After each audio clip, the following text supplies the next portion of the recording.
Welcome.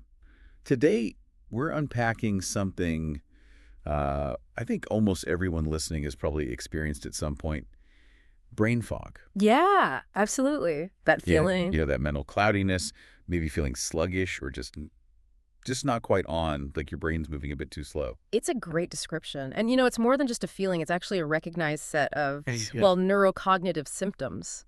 Ah, So, yeah, while brain fog isn't like a formal medical term you would find in a textbook diagnosis, right. it definitely describes a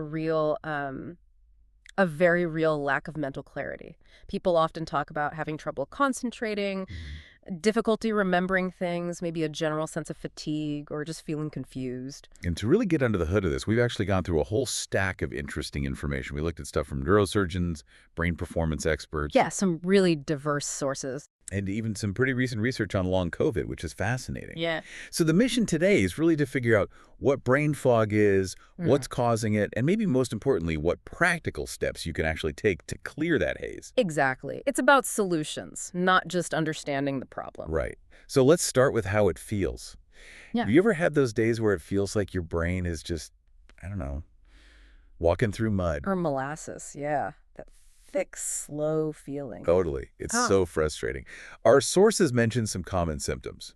Maybe it's like constant headaches or just this heavy feeling. Or feeling confused for seemingly no reason. Lack of motivation is a big one, too. Oh, the procrastination spiral. Yeah. Definitely. And then there are mood swings, irritability, maybe feeling kind of down without knowing why. And sleep. Does it mess with sleep too?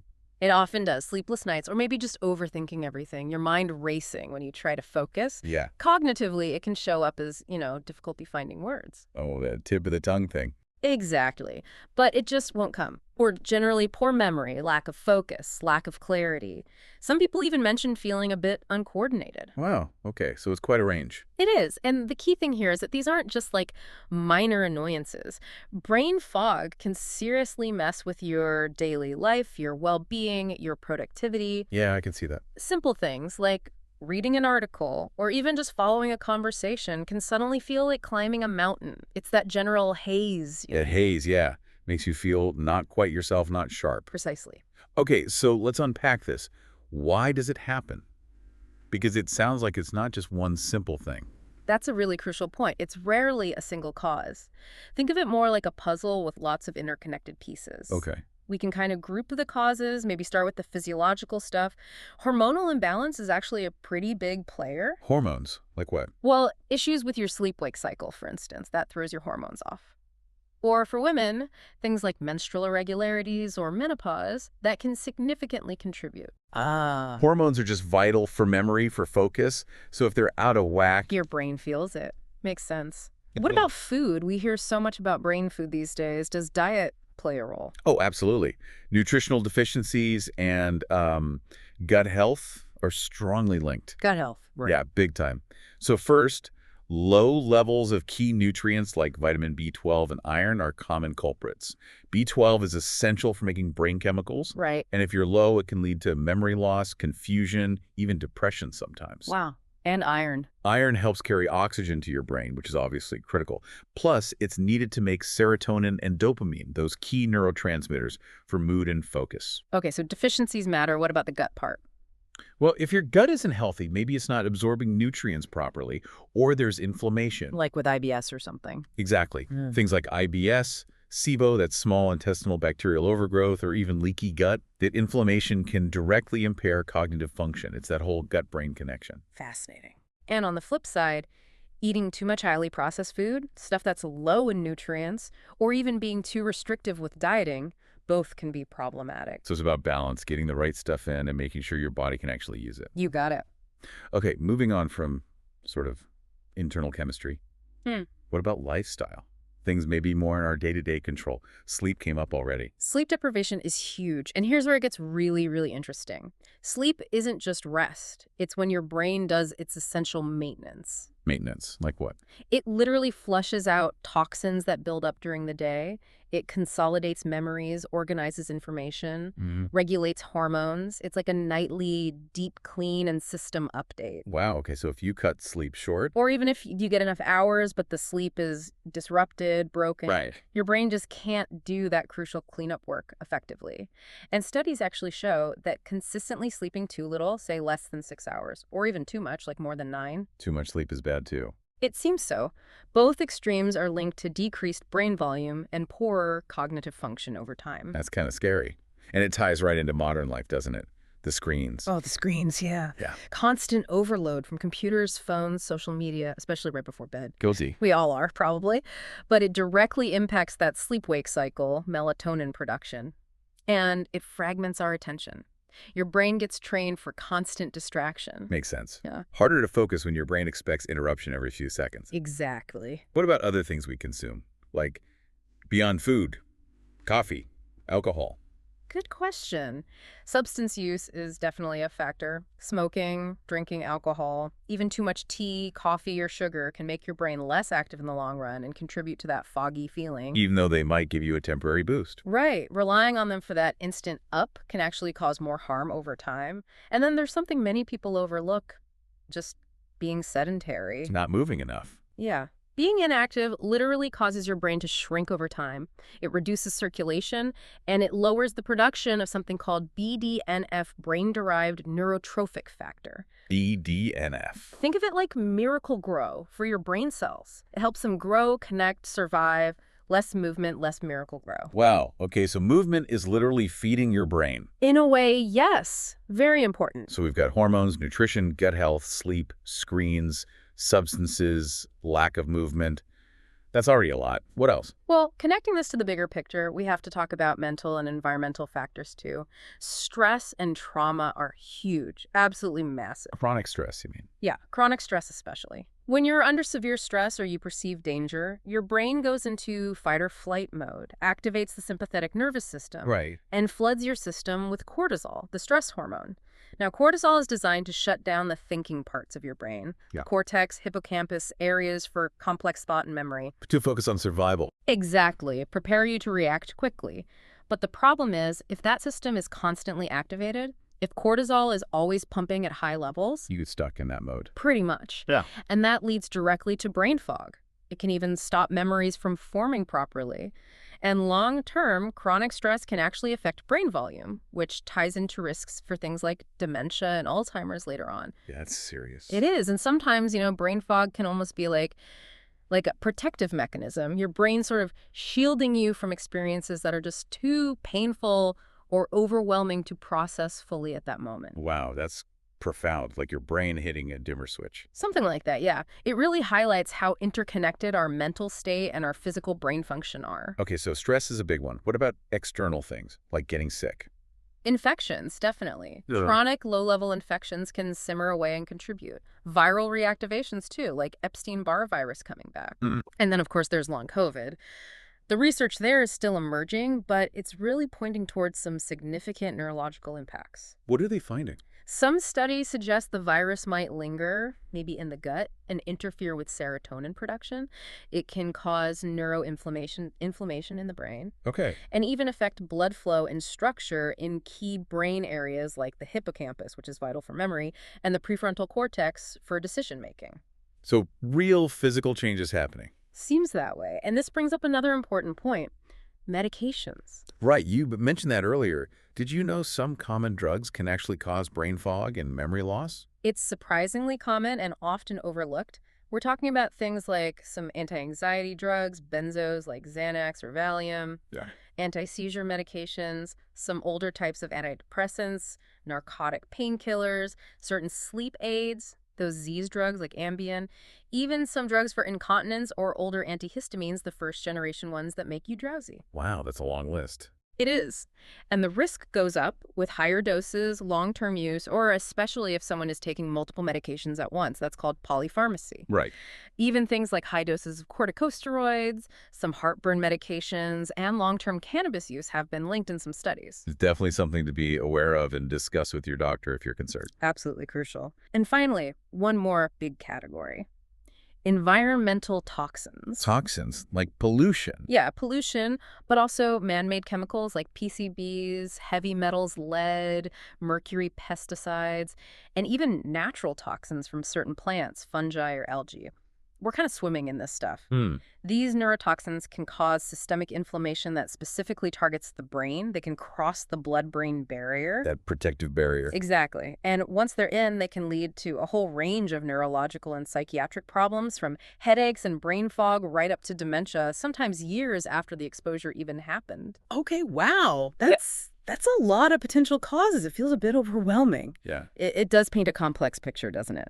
But here's where things shift, because the really good news from all these sources is that you don't just have to live with brain fog. Despite all these potential causes, Right. there are loads of science-backed strategies you can use to fight back and regain that clarity. That's the empowering part. It often requires a multi-pronged approach. Yeah. And it might need to be personalized, but there are things you can do. Okay, so where do we start with strategy number 1? Sleep. We keep coming back to it because it's foundational. Prioritize getting enough deep sleep time for that sweet spot of 7 to 8 hours for most adults. Easier said than done sometimes. True. But establishing a consistent sleep-wake schedule, even on weekends, really helps regulate your body clock. Okay. You could try things like soothing music, maybe some lavender oil on your pillow. Some people find subliminal music tracks helpful for deeper sleep. And the big one, avoid screens for at least an hour before bed. That blue light messing with melatonin. Exactly. Give your brain that chance to wind down properly. Okay. Prioritize sleep. Got it. What's next? Diet. Yep. Nourish your brain. We talked about avoiding the bad stuff limit, or cut out the processed foods, the excessive sugar, maybe ease up on the tea and coffee if you overdo it. And focus on? Focus on nutrient-dense whole foods. Things rich in omega-3s, flavonoids, choline. These are fantastic for brain health. Examples. Think fatty fish, walnuts, flax seeds for omega-3s, berries, dark chocolate, green leafy vegetables for flavonoids, eggs, liver, soybeans for choline. Coconut oil is often mentioned too. Right. Some sources suggest specific diets, like the paleo diet, might be helpful because they naturally emphasize adequate protein, iron, and B12. But the core idea is whole, nutrient-rich foods. And hydration, you mentioned that briefly. Crucial. Don't forget to drink plenty of water. Staying well hydrated is key for maintaining healthy blood pressure, which directly supports good blood flow to the brain and overall function. Simple, but vital. Okay, so sleep hygiene, brain-boosting foods, hydration. Makes sense. What about getting moving? You mentioned BDNF earlier. Yes. Get moving physically and mentally. Regular physical activity, even just short bursts, seriously, like 30 seconds of intense movement can make a difference, is like that miracle grow for your brain. Really? Just 30 seconds? It can boost blood flow and BDNF. Of course, regular sustained activity is better. It promotes neuroplasticity, the brain's ability to adapt and form new connections. You're essentially training your brain like a muscle. What kind of exercise is best? Cardiovascular activity seems particularly good, especially anything involving your legs, walking, running, cycling, dancing. It really gets the blood pumping up to your head. Building new pathways for clearer thoughts, you said. That's a great way to think about it. And don't forget to exercise your brain muscles, too. How do you do that? Brain games. Yeah, things like puzzles. Sudoku's a good example. Reading challenging material. Yeah. Learning a new skill like an instrument or a language.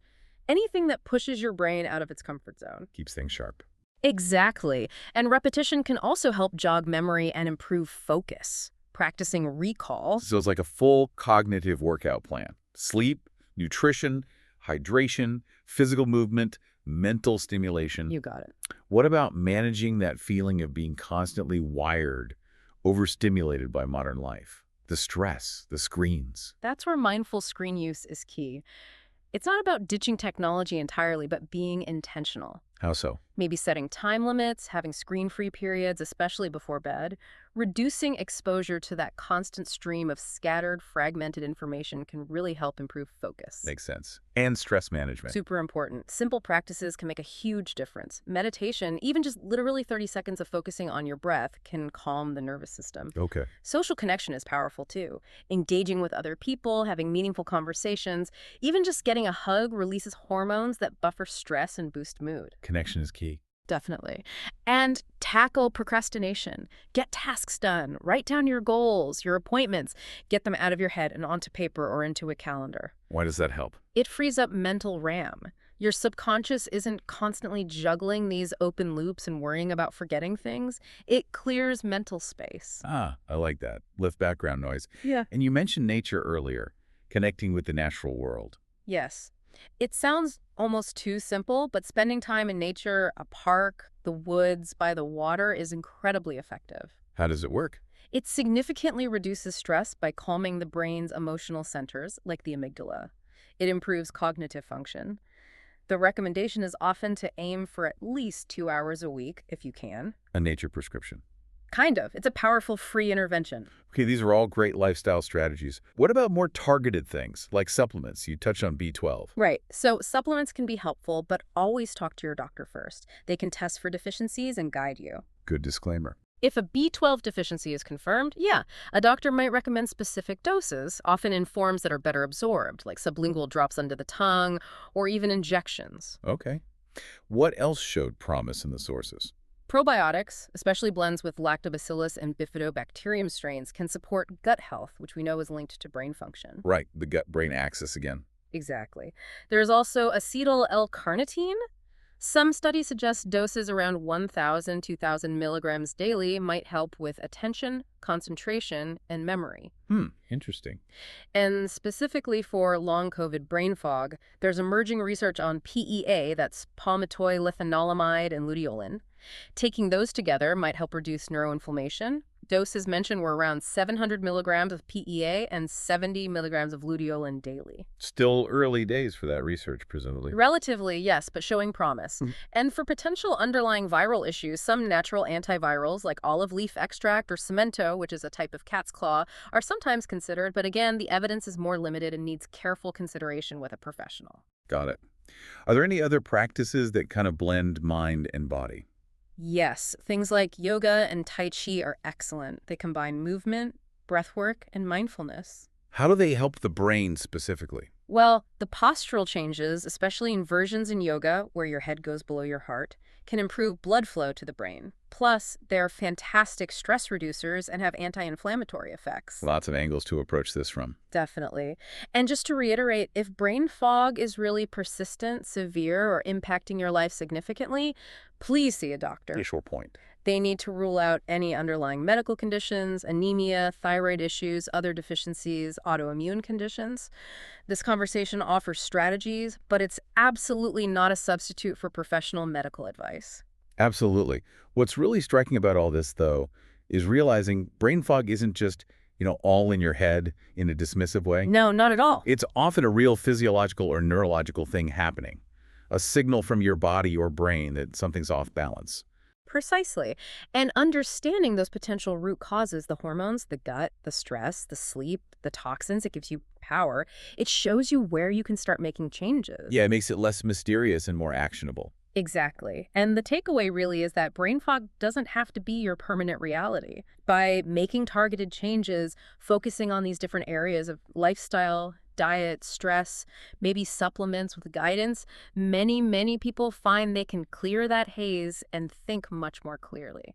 It offers a lot of hope. It really does. So as we wrap up, here's maybe a final thought to leave you with. What if achieving that mental clarity you're looking for isn't just about piling on new healthy habits? Interesting angle. What if it's also about actively unlearning or letting go of the habits that are maybe fragmenting your focus, overstimulating your brain, or keeping that stress system constantly switched on? Yeah, subtraction can be as powerful as addition sometimes. Exactly. So I'm thinking about everything we've discussed. What's maybe one small step, just one thing you could take today to start training your brain or maybe untraining it for better long-term clarity?